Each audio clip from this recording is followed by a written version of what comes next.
একদম পারফেক্ট টাইমে আমরা নেমে পড়েছি হচ্ছে গুয়াহাটি স্টেশনে। এবার আমরা এখান থেকে প্রাইভেট কারে চলে যাব হচ্ছে হোটেলের দিকে শিলংয়ে। সো আমরা যেহেতু ছিলাম টোটাল 8 জন, তো দুটো প্রাইভেট কার করা হয়েছিল, 4জন করে যাওয়া হবে। তো মাঝ রাস্তায় খাওয়া দাওয়া হবে, ঘোরা হবে। তো চলো ভিডিওটা দেখতে থাকো। এরপর আমরা একটু যেতেই সবার সকালবেলা চা তো অবশ্যই দরকার হয়, মানে আমি খাই না বাট বাকিরা খাবে, সেই জন্য দাঁড়ানো হয়েছিল চা স্ন্যাক্স খাওয়ার জন্য। তারপর এতটাই খিদে পেয়ে গেছিলো কারণ বেলা অনেকটাই বেজে গেছিলো। সো মাঝখানে ঠিক করা হলো যে কোনো ধাবা থাকলে সেখানে দাঁড়িয়ে যাওয়া হবে, আর সেখান থেকে আপাতত লাঞ্চটা করা হবে, কারণ এখনও আমরা শিলংয়ে যে হোটেলটায় থাকবো সেটা হচ্ছে জোস্টাল। তো সেখানে যেতে এখনও লম্বা জার্নি। আমরা এসে গেছি সরদারজি ধাবাতে। এখানে আমরা এখন একটুখানি খাওয়া দাওয়া করতে পারবো, আমাদের এখন কিছু খাওয়া দাওয়া হয়নি। তো এরপর আমরা জোস্টালের জন্য বেরিয়ে পড়বো। এসে গেছি সরদারজি ধাবা, আর এই ধাবার এই হচ্ছে মেনু। খুবই প্রাইস এখানে। ভেজ থালি নেবো, ভেজিতে সাথে ফিশ কারি অ্যাড করবো। কি খাবি তুই? তোরা কি খাবি? আলু পরাঠা আর সাথে একটা কোনো সাইড ডিশ। তুই কিছু ডিসাইড করলি? আমি ভাবছি কম দামে এটাই আছে, চিকেন হাক্কা নুডলস। ওকে, নুডলস খাবি দুপুরবেলা? কি খাবো ভাই, এটা পেটটা ভরা থাকবে তো খাবো। এটা প্রচুর হ্যাঁ হ্যাঁ। ও আমাকে বলছে যে তোর চানার যা দাম তার থেকে তো তোর মটর চিকেন হয়ে যাবে। দেখ এখানে চানা মশলার দাম 230 টাকা। এই হচ্ছে আমার ভেজ থালি। ইয়ে কি আছে? ভাজি, ছোলে, সাম্বার টাইপ কিছু একটা ভাজি, ডাল, পাপড়, হালুয়া, उसके साथ फिश करी है ना। वाओ नाइस, বাড়ির মতো পুরো। নিম্বু চাই, নিম্বু। আর লেবু লাগবে। भैया थोड़ा नींबू दीजिए। हाँ ओके, নিম্বু।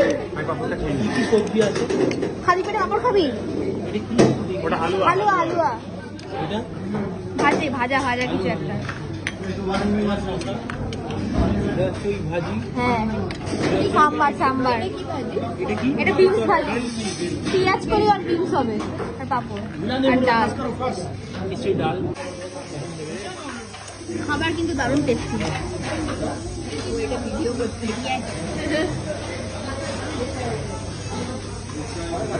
কি দেখি?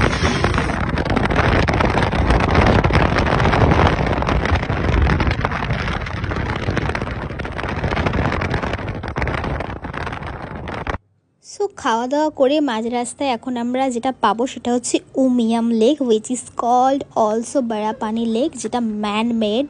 উফ, আর অনেক ফেমাস, তোমরা অনেকেই জানবে উমিয়াম লেকের ব্যাপারে। সো এটার জাস্ট তোমরা দেখতে থাকো, মানে ক্যাপচার ফোনে করেছি। তোমরা এখানে মানে সামনে থাকলে তো ভিউটা অসাধারণ, বাট এখান দিয়ে নামার যে রাস্তাটা সেটা জাস্ট কিছু বলার নেই, মানে অলরেডি মনে হচ্ছে ট্রেক স্টার্ট হয়ে গেছে, এরকম একটা ব্যাপার। তো ভিডিওটা দেখতে থাকো। রাস্তা যদি আমরা ওখানটা দেখবো। এটা দিয়ে রাস্তা। দাঁড়া, অতটা দাঁড়া, আমি তারপর নামি, তারপর যাবি। এই কোল্ড ড্রিঙ্কস রে। এইখানে রাস্তাটা। ইয়াহু!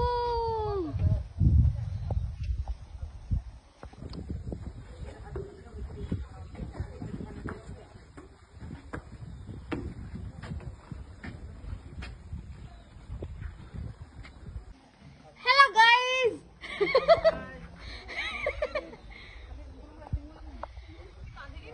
রাস্তাটা দেখছো? আমরা যে রাস্তাটা দিয়ে নামছি, কিন্তু রাস্তা যেমনই হোক ভাই, ভিউটা হচ্ছে সেরা। Man-made lake, wow, just wow.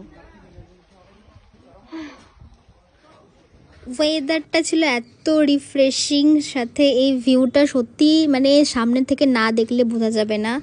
আর মানে আমরা যে টাইমটা গেছিলাম ফেব্রুয়ারি করে, তো মেঘালয় জেনারেলি 2 টাইম তোমরা যেতে পারো। একটা আমরা যেটা টাইম গেছিলাম সেটা হচ্ছে তোমার ট্রেকিংয়ের জন্য, আর বর্ষাকালের জন্য তো ফলসের জন্য ফেমাসই।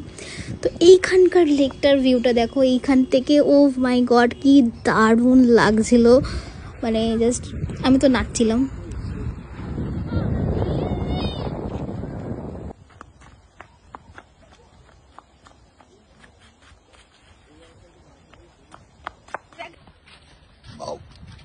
বাবু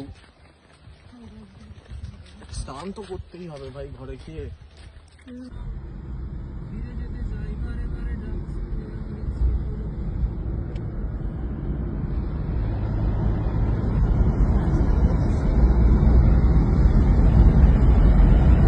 এরপর আমরা বেরিয়ে পড়লাম সোজা আমাদের হোটেল জোস্টেলের উদ্দেশ্যে।